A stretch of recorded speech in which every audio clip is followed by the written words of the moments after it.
Was there a conversation of what to do after Edwin and Mike had it seemed like an interaction on the sideline, to let him back in? I guess how do you handle something like that in real time? Yeah, you gotta handle it right there when it happens. You know, you had, I mean, you didn't have the ideal situation, right? We stop him, and Edwin lines up, and he's a guy who, you know, he wanted to block the kick, so he left. I mean, you look at the replay, he left a blink early. They call the flag, and then a couple plays later they score. So that's a touchdown off the board. Because I didn't know if he missed a field goal, but that's a touchdown off the board. And when he was coming off, he knew what he had did. Like he had to put it back in his mind. You know, you got to remember, he jumped off sides, and then he gave up the damn touchdown. So, guys, everybody in the world, however many millions of people were watching, he gave up the touchdown. So he was gathering himself up, and then, you know, coach went over there and said, yo, like, what the hell you doing? And you know, it was emotions on the sideline, you know what I mean? Which that's competition, all that kind of stuff. But sat down, told Ed, like, bro, you can't do that kind of stuff, you know. And when he calmed down, it was like, bro, you can't act like that. You know what I mean? So conversations were had, and it was like, you know, you got to be right. You got to be right in there.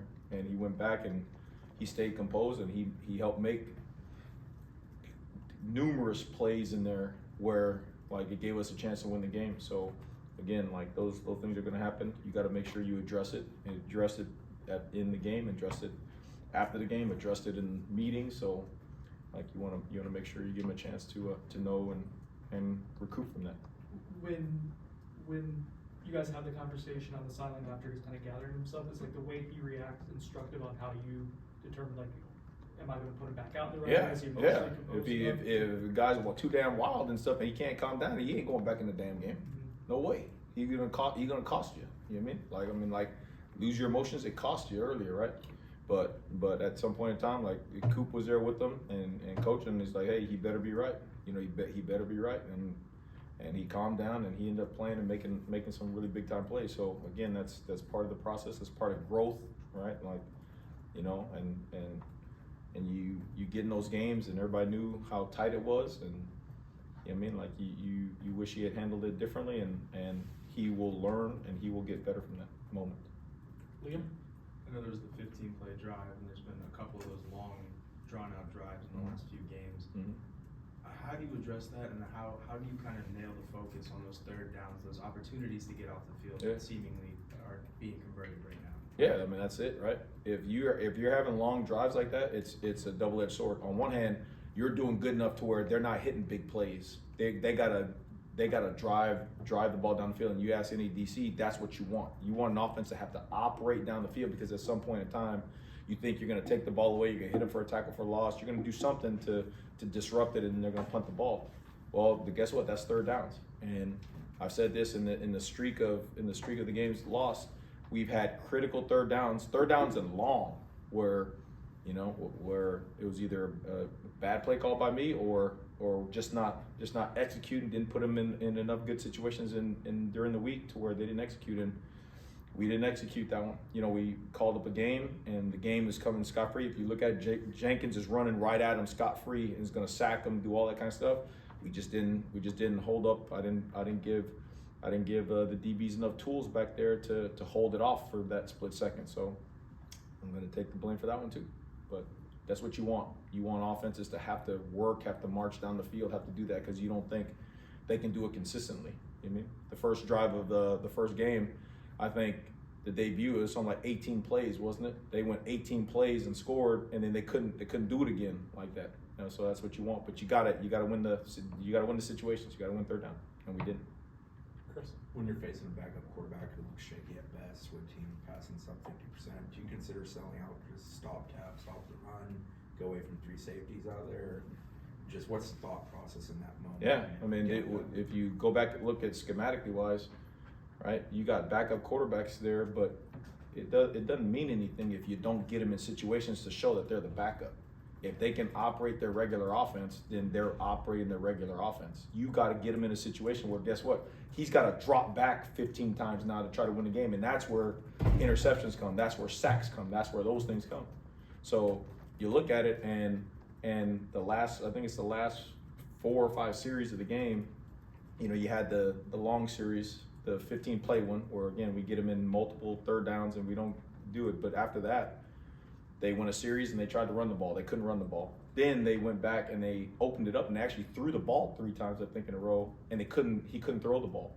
And then they went back to running the ball and they couldn't run the ball. You know what I mean? So, you know, the guys executed when we need to get the ball back, but we gotta be better in those third downs earlier in the game, and we can't have critical penalties that put points on the board. I mean, that's 7 points. That's 7 points. The offense should have went down there, kicked the field goal, we won, we would have been celebrated. But that's self-inflicted. Aslam. Just how surprised are you that you guys find yourself in a 4-game losing streak after the way you guys looked those first 3 games? I mean, of course, it's surprising, but you know, you gotta stick to the process. You gotta stick to seeing growth. You gotta stick to seeing improvement. You gotta, you know, you can't shy away from that. That's what this is. You're gonna win. You're gonna lose, but you gotta adapt to what's going on. And I mean, you come out there and watch them practice. You watch them practice today, and it was probably one of our more physical practices. Those guys running around. You know, I myself have to watch.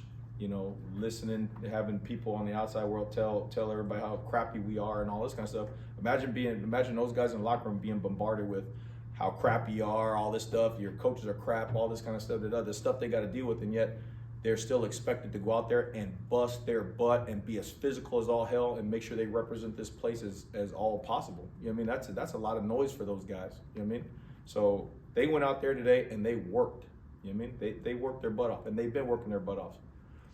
I looked at the thing from 2024, and I saw scores of 50-3, 36-11, saw 2, 3, 4 touchdown games. Guess what, guys? These guys are battling their ass off to give us a chance to win the game. Whether it was 48-36 in double overtime to a top 20 team, one of the best offenses in the country, or whether it was 20-13, okay, the last plays of drive, they're battling their ass off to give Florida State a chance to win this game. Okay, they're 2 totally different teams. Those are 2 totally different mentalities, and myself especially, I gotta give them something, just one thing to go out there and help them. Like one thing to go out there and help them. You know what I mean? So that's what we're trying to do. That's what we're trying to fix. You know, we're trying to make sure that they're confident in their ability. There are some good football players. There's some good young men in that room, and you want to do everything you can to give them that one play, that one third down in that 15-play drive. Guys, we're not talking about this. You know what I mean? We're celebrating victory, getting ready in the bye week, doing all this kind of stuff. Well, guess what then? That means us as coaches got to find that one play, got to find that one thing, got to find that one technique, take away that one defense, do those little things to give them that one chance. While the whole world telling them how crappy we are and all that kind of stuff, we got to give them that one chance so they can go out there and perform. So they went out there today and they practiced their tails off. And kudos to them, but we got work to do. We got to make sure we do things right. Brendan, have you, I guess kind of a 2-part, have you talked to your guys about that outside noise? Clearly it's something you guys it's there. And then also, you just as a professional, as a veteran in this industry, like how are you handling that as well? Well, one, Coach Norvell, I mean, it constantly, that's been from day one, whether good or bad. You know what I mean? Like the old adage, the rat poison, right? Just do it, just concentrate on this. Concentrate on what we're doing, because again, like, you want to get caught up in it, you'll get caught up in it. Like you'll get caught up in it real quick. Whether it's player, you'd be surprised, right? You hear the stories and you hear all the stuff, that all the negativity that can come out, blah blah blah. I mean, got death threats, got all this kind of stuff. You know, in my Twitter, If I want to get caught up in it, I get caught up in it. It would take me to a black hole. But you know what? Like, they don't see the work. They don't see the guys in the locker room. They don't see that those guys are, it's not the same losing. They're there and they're fighting. You know what I mean? And I've been on some teams where we've come into places and there's a process, right? There's a process of, you got a bunch of guys and they lose one year. Then you got a process of a bunch of guys and they start fighting back and they start losing those 1 possession games. And then all of a sudden, guys, it turns around and now they win. They learn and they win. And now you got a team that just knows how to win. Well, guess what? That's what they're going through. That's exactly what they're going through, to give us a chance to be in it in those last minutes. Kevin Sperry comes in there, okay? And I guarantee you, everybody said, "Yeah, that's game. That's game." I bet you nobody had him driving down the field and getting our ass in a position on the 1 inch away from tying that up and going in overtime win. Not one person said it, but the guys on that sideline. Okay, that's these guys. So there's something brewing. There's something brewing right there. That's like, hey, they can use this adversity to get them where we need to go, so we can pull out those one play victories and one series victories and go ahead and go forward. And to clear, have you received death threats? You do that all the time, bro. Like that's real. Like whoever it is, death threats, the worst DC in the country. You know, take you and your family and da da da da. Like, guys, that's just part of social media, right? Like, you know, that's the vitriol that's out there. You know, but the again, and that's what you sign up for in this profession. But that's not why I do it. You know, I mean, I like talking to guys. I like writing good stories about guys. I love when those guys are shining and they feel confident and they represent their families, they represent this university the right way. You know what I mean? But when you're not producing the way you're supposed to produce, you know, obviously there's a couple of those people that want to let you know, and that's fine. I get it, but that doesn't mean that we can't go out there and we can't work. We can't continue to fight. We can't continue to find ways, and that's what Coach Norvell is doing, finding ways, different ways amongst all the noise and all the darkness, finding ways to make sure those players know, like, dude, we're right there. We're right there, and all we need to do is break through, and it'll be bright days. Anything else? Corey. How do you, because there is so much speculation, we all know it, we all saw the release yesterday, you did too.